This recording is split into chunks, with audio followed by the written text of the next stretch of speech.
राम राम भाई सारे आने। Welcome to my YouTube channel your guide.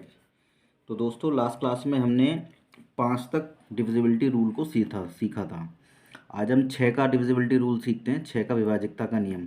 6 का विभाजकता का नियम कहता है, 6 का विभाजकता का नियम कुछ है नहीं, अकॉर्डिंग टू रूल 2 एंड 3। यानी कि जो हमने विभाजकता का नियम 2 और 3 सीखा था ये उसी पे कायम है। अब विभाजकता का नियम 2 क्या था, अगर यूनिट डिजिट हमारी 0 2 4 6 8 मिल जाए तो वो संख्या हमारी क्या होगी, दो से विभाज्य होगी। और 3 का रूल क्या था, दी हुई संख्या था उनके अंकों का योग अगर 9 आ रहा है या कोई ऐसा नंबर आ रहा है जो जो 3 से डिविजिबल हो तो वो संख्या क्या होगी, 3 से डिवाइड होगी। आइए एग्जाम्पल पहला देखते हैं। देखिए पहला क्या है, 2124 है, ठीक है। अब मैं इसका यूनिट डिजिट देखूं तो ये मेरा 2 से तो डिवाइड हो रहा है, लेकिन 2 के साथ साथ मेरा वो डिजिट 3 से भी डिवाइड होना चाहिए, तभी ये नंबर 6 से डिवाइड होगा। आइए देख लेते हैं। इतना तो आपको पता चल गया होगा एग्जाम्पल देखते देखते कि ये 2 से डिविजिबल होगा। अब 3 से और चेक कर, 3 से कैसे करेंगे। 3 का डिविजिबिलिटी रूल ये कहता है कि जो संख्या होती है उसके अंकों का योग कोई ऐसी संख्या आ जाए जो 3 से विभाज्य हो तो पूरी संख्या 3 से विभाज्य होगी। आइए देखते हैं। 2 + 1 + 2 और +4 करा, ठीक है। 2 और 1 3 हो जाएगा, 3 2 5 हो जाएगा, 5 4 9 हो जाएगा। यानी कि ये नंबर क्या है हमारा, 3। यानी ये नंबर जो होगा वो हमारा 6 से विभाज्य होगा। वो ऐसे होगा, देखिए 2 की कंडीशन तो देख के फाइंड आउट हो रही है और 3 की कंडीशन को हमने ऐड करके देख ली। इनको ऐड करके क्या आ रहा है हमारा, 9 आ रहा है। तो यानी कि ये नंबर क्या होगा हमारा, 6 से विभाज्य होगा। आइए दूसरा एग्जाम्पल देख लेते हैं। दूसरा एग्जाम्पल भी आपको देख के क्लियर हो रहा है कि 2 से तो विभाज्य होगा ही होगा, लेकिन हमें साथ साथ हमें 3 से भी देखना पड़ेगा। तो 3 से कैसे देखेंगे, जो इनको अंकों का योग है वो देख लेते हैं क्या आता है। 1 + 2 + 1 + 1 + 0। 2 और 1 3, 3 और 1 4, 4 और 1 5, 5 आ गया। क्या 5 हमारा 3 से विभाज्य होगा, नहीं होगा, तो ये नंबर भी हमारा 6 से विभाज्य नहीं होगा, ठीक है। अब तीसरा एग्जाम्पल देख लेते हैं। तीसरा एग्जाम्पल क्या है, जैसे इसका यूनिट डिजिट क्या है हमारा, 2 है, तो ये 4 है, तो ये 2 से तो डिवाइड होगा। अब चेक करते हैं हम 3 से, ठीक है। 1 + 2 + 2 + 0 + 4, ठीक है। 2 और 1 3, 3 2 5, 5 4 9, ये हमारा 9 आ रहा है। तो यानी कि ये नंबर हमारा किससे डिवाइड होगा, 6 से डिवाइड होगा। ध्यान रखिए 3 एग्जाम्पल से ये 2 नंबर हैं वो 6 से डिवाइड होंगे और ये नंबर नहीं होगा। वो क्यों नहीं होगा, क्योंकि इसमें केवल 2 की कंडीशन फॉलो कर रही है, 3 की कंडीशन फॉलो कर नहीं रही है। और ये 2 एग्जाम्पल हैं, इनमें 3 की कंडीशन फॉलो हो रही है और प्लस 2 की कंडीशन फॉलो हो रही है। तो ये ध्यान रखिएगा, जब भी कभी क्वेश्चन आए कि 6 से इसको चेक करो तो ध्यान रखना दोनों की कंडीशन आपकी दोनों की कंडीशन को फॉलो करे तभी वो मान्य होगा, अदरवाइज वो गलत हो जाएगा, ठीक है। अब दूसरा हम देख लेते हैं। अब दूसरा रूल है ये 7 का विभाजकता का नियम। ये आइए पढ़ते हैं इसको क्या कहता है। दी गई संख्या की इकाई के अंकों को दोगुना करके, ध्यान रखिए क्या कह रहा है, दी गई संख्या की इकाई के अंकों को दोगुना करके शेष संख्या से घटा दिया जाए। प्राप्तांक 7 से विभाजित हो रहा है तो वो संख्या भी, तो वो पूरी मूल संख्या भी 7 से विभाजित होगी। इसका मतलब ये है, अगर कोई हमें एक नंबर दिया है और उसका यूनिट डिजिट हम उसका दुगना करके जो शेष संख्या होती है उससे हम क्या कर देते हैं, घटा देते हैं। उसके बाद जो नंबर आएगा वो ऐसा नंबर आना चाहिए जो हमारा 7 से डिवाइड हो। आइए इसको एग्जाम्पल से समझते हैं। ये है हमारा 553। रूल ये कहता है कि इकाई के अंकों को दुगना करके, इकाई का अंक क्या कहता है हमारा, ये हमारा इकाई का अंक क्या है, 3। 3 का दुगना क्या हो जाएगा, 6 हो जाएगा। शेष संख्या इसको मैंने अलग कर दिया, 55 और 3 है, मैंने इसको अलग कर दिया, ये मेरा क्या हो जाएगा, ये मेरा 6 हो जाएगा, ठीक है। अब शेष संख्या मेरी क्या है, 55 है। अब मैं 55 में से क्या करता हूँ, 6 को डिवाइड कर देता हूँ, तो ये मेरा आएगा, ये मेरा आ जाएगा 49 आ जाएगा। अब ध्यान रखिए 49 हमारा 7 से डिविजिबल होता है, तो ये नंबर भी हमारा 7 से डिविजिबल होगा। दूसरा चेक करते हैं। दूसरा है 443। अब 443 को अगर मैं 3 को दुगना करके 44 में से घटाता हूँ, ये मेरा 6 आ जाएगा, और ये 14 में से 6 का मेरा आ जाएगा 8, और ये मेरा हो जाएगा 38। क्या 38 7 से डिविजिबल होता है, तो ये एग्जाम्पल भी हमारा 7 से डिविजिबल नहीं होगा।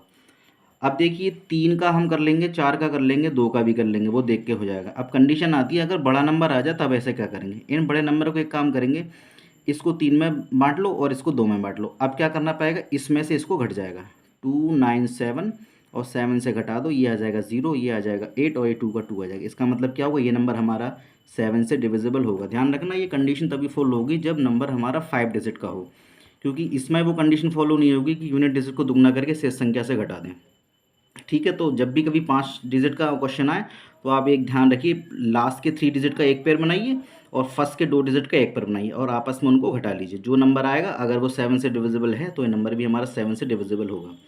अब ऐसे इसमें होगा, देखिए लास्ट के मैंने 3 डिजिट एक पेयर बनाया और फर्स्ट के 2 डिजिट का मैंने एक पेयर बनाया। मैं दोनों को घटा लेता हूँ, 2 4 2 और मैंने इसको 0 आया, ये 5 आया, ये 2 आया। क्या है, मेरा 7 से डिविजिबल है, तो ये नंबर भी मेरा 7 से डिविजिबल नहीं होगा। ठीक, 7 का रूल समझ में आ गया। अब रूल पढ़ते हैं 8 का। अब 8 का रूल क्या कहता है? 8 का रूल ये कहता है कि यदि किसी संख्या के अंतिम तीन संख्याएं 8 से विभाजित हो रही हों तो पूरी संख्या 8 से विभाजित होगी। आइए देख लेते हैं। ये है हमारा 2408। नियम ये कहता है कि अंतिम तीन संख्याएं अगर 8 से विभाजित हैं तो पूरी संख्या भी 8 से विभाजित होगी। अब हमारा 2408 है, ये अगर ये हमारे, अगर मैं इसको 408 को अगर मैं 8 से डिवाइड करूं तो ये पूरी पूरी बार जाएगा, तो ये नंबर भी मेरा 8 से डिवाइड होगा।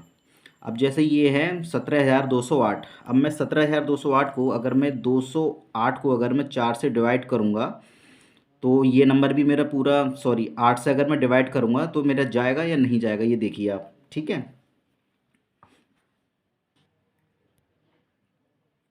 तो ठीक है दोस्तों, अगर मैं इसको, अब मैं इसको 8 से डिवाइड दूंगा तो ये भी मेरा पूरी पूरी बार 8 से डिवाइड हो जाएगा, तो इसका मतलब ये पूरी संख्या भी 8 से डिवाइड हो जाएगी।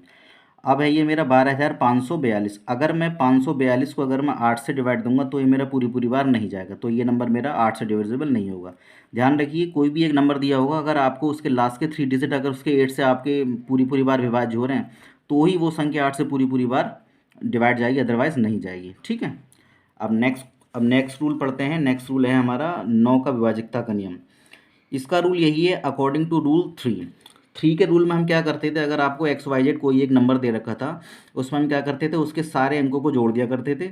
जोड़ने के बाद कोई ऐसा नंबर आए, अगर वो 3 से डिवाइड होगा तो पूरी संख्या 3 से डिवाइड होगी, अदरवाइज नहीं होगी। सेम रूल यही कहता है, कोई भी आपको एक नंबर दिया होगा XYZ, उन सबको आपको जोड़ के देखना है। अगर वो नंबर आपका 9 से डिवाइड होगा, अगर हो रहा है, तभी वो संख्या 9 से डिविजिबल होगी, अदरवाइज नहीं होगी। ठीक है, अब 11th रूल हम पढ़ते हैं, जो कि सबसे इंपॉर्टेंट रूल है। एग्जाम में अधिकतर अधिकतर यही क्वेश्चन बनेंगे। ठीक है, आइए पढ़ते हैं क्या कहता है 11th का फर्स्ट रूल।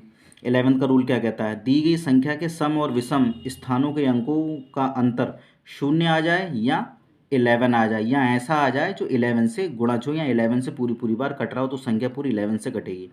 ध्यान रखिए, इस पॉइंट पे ध्यान रखिए, दी गई संख्या के सम और विषम स्थानों के अंकों का अंतर।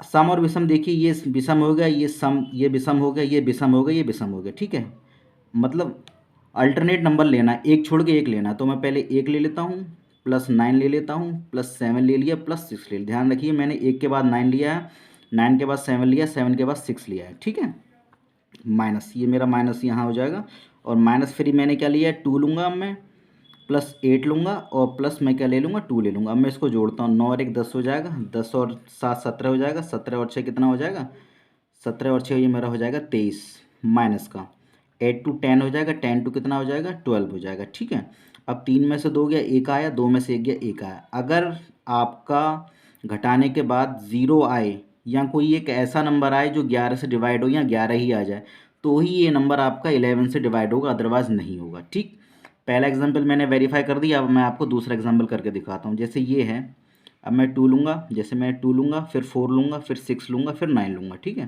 2 लिया, प्लस फिर मैंने 4 लिया, फिर 6 लिया, फिर मैंने लिया 9 लिया। ठीक, इसके बाद फिर 1 लूँगा, 5 लूँगा और 8 लूँगा। ठीक है, 1 लिया, 5 लिया, और मैंने क्या लिया, 8 लिया। 9 6 15 होता है, 15 4 19 होता है, 19 में 2 जोड़ा तो क्या आया हमारा, 21 आया, माइनस का 8 5 13 होता है, 13 में 1 जोड़ा तो कितना आया, 14 आया। ठीक है, अब इसमें से हम इसको घटा देंगे, 11 में से 4 जाएगा तो आएगा 7, 1 का 1। क्या ये, अब यहाँ पर कोई एक ऐसा नंबर आना चाहिए, या तो 0 आ जाता, या तो ये घट के पूरा 0 आ जाता, या 11 आता, या कोई ऐसा नंबर आता जो 11 से डिवाइड होगा, तभी ये संख्या मैं बोल सकता था 11 से डिवाइड होगी। तो अदरवाइज ये संख्या मेरी 11 से डिवाइड नहीं होगी। इसी तरह से ये क्वेश्चन है, आप इसको खुद चेक करिए और मुझे कमेंट में बताइए कि ये 11 से डिवाइड होगा या नहीं होगा। तो ठीक है दोस्तों, अब हमारा है 13 का विभाजकता का नियम। देखिए 13 है, 17 है और 19 है। ये दो ऐसे हैं, ये बहुत कम एग्जाम में पूछे जाते हैं, लेकिन किसी ना किसी एग्जाम में एक आध बार पूछेंगे, इसलिए मैं आपको इनको करा रहा हूँ। वरना विभाजकता के नियम जो हैं वो 11 तक सफिशेंट है, और मोस्ट इंपॉर्टेंट है वो आपका 11 का है, 9 का है और 3 का है। इन्हीं 3 का ज़्यादा आता है, लेकिन देख लेते हैं जब सिलेबस में है तो पढ़ने में क्या दिक्कत है। 13 का विभाजकता का नियम, यदि दी गई संख्या के अंतिम अंक को 4 से गुणा करके शेष संख्या में जोड़ दिया जाए, ध्यान रखना इसमें जोड़ने की बात कही गई है, तो वो संख्या पूरी उससे डिवाइड होगी। अब देख लेते हैं हम क्या कह रहा है। ये कह रहा है अंतिम अंक को 4 से गुणा करते हैं। अब जैसे हमारा 585 है, ठीक है। अब मैं इसको 5 को, यूनिट डिजिट मेरा 5 है, 5 को अगर मैं 4 से गुणा करूँगा तो 4 पंजे 20 आएगा। अब मैं 58 में अगर मैं 20 जोड़ूंगा तो मेरे कितना आया, 2 आया, और ये मेरा 8 आया, और मेरा आया 7 आया। अब जो ये 7 है ये मेरा 7 से डिवाइड, अब जो ये मेरा 78 है ये मेरा 13 से डिवाइड हो जाएगा, तो 585 मेरा भी 13 से डिवाइड होगा। इस क्वेश्चन को आप खुद चेक करके बताइए, और प्लीज़ मुझे कमेंट करके बताइए कि 13 से डिवाइड होगा या नहीं होगा। ये आपका होमवर्क है, ठीक है। 17 का रूल क्या कहता है? 17 का विभाजकता का नियम ये कहता है कि दी गई संख्या के अंतिम अंक में 5 से गुणा करके शेष संख्या में से घटा दिया जाता है, ठीक। अब देखिए इसमें क्या करा जाएगा, अंतिम अंक में 5 से गुणा करके, ठीक है। ये मेरा नंबर है 1677, मैं अंतिम अंक को नहीं लिखना क्योंकि वो मैंने क्या कर लिया, 5 से गुणा कर, 5 नम 45 आया, 45 लिखा। अब क्या करना, शेष में घटा दिया जाता है। 7 में से 5 गया 2 आया, 7 में से 4 गया 3 आया, 6 का 6, और ये 1 हो जाएगा, ठीक है। इसी तरह से अब ये जाएगा नहीं, अब ये तो 17 से जाता हुआ हमें दिख नहीं रहा है, बिल्कुल नहीं दिख रहा है, तो फिर से वही प्रोसेस, अब फिर से वही प्रोसेस कर ले। अब हमारे पास नंबर क्या आ गया, 1632। अब मैं इसका फिर यूनिट डिजिट ले लेता हूँ। अब 2 पंजे 10 हो जाएगा, मैं इसको 10 से क्या कर दूँगा, घटा दूंगा, ये 3 आ जाएगा, ये 5 आ जाएगा, 1 आ जाएगा। अब ये 153 है, अब ये 153 है जो हमारा 7 से 9 बार जाता है, तो यानी कि ये नंबर मेरा क्या होगा, 17 से क्या होगा, जो ये 173 है ये हमारा 17 से पूरी पूरी बार कटता है, तो यानी कि ये नंबर भी पूरा मेरा 17 से पूरी पूरी बार कटेगा, ठीक। इसके 1-2 एग्जाम्पल आप लगाइए, अगर कुछ डाउट हो तो प्लीज़ मुझे बताइए, ठीक है। नेक्स्ट और लास्ट है हमारा 19 का विभाजकता का नियम, दी गई संख्या के इकाई के अंक में दोगुना करके शेष संख्या में जोड़ देते हैं। ये क्वेश्चन आप खुद वेरीफाई करिए और मुझे कमेंट में बताइए कि क्या आएगा, ठीक है। और ध्यान रखिए कि जो मैं इंपॉर्टेंट मैं बोल रहा हूँ वो 11 का है, 9 का है, 6 का है और 3 का है, ठीक है। और बाकी ये जो 13 है, 17 है और 19 है ये जनरली पूछे तो नहीं जाते, लेकिन एक आध एग्जाम में पूछे गए हैं, तो ज़्यादा इतने इंपॉर्टेंट है नहीं। लेकिन मैंने फिर भी आपको एज ए प्रैक्टिस के तौर पर मैंने आपको लिख के बता दिया, तो प्लीज़ इसे नोट कर लें और इसे बीच बीच में बीच बीच में इसे रिवाइज करके देखते रहें। तो ठीक है दोस्तों, मैं ये टोटली हमारे विभाजकता के नियम आज कंप्लीट हो गए हैं, टोटली नियम कंप्लीट हो गए हैं। अब नेक्स्ट क्लास में हम विभाजकता के नियम के जितने भी क्वेश्चन हैं प्रीवियस ईयर, 10 से 12 या 15 क्वेश्चन हो सकते हैं, वो मैं आपको नेक्स्ट क्लास में सिखाऊंगा। तो वीडियो अच्छा लगा हो तो प्लीज़ इसे लाइक करें, सब्सक्राइब करें, और कुछ भी डाउट हो तो प्लीज़ मुझे कमेंट करें। Thank you.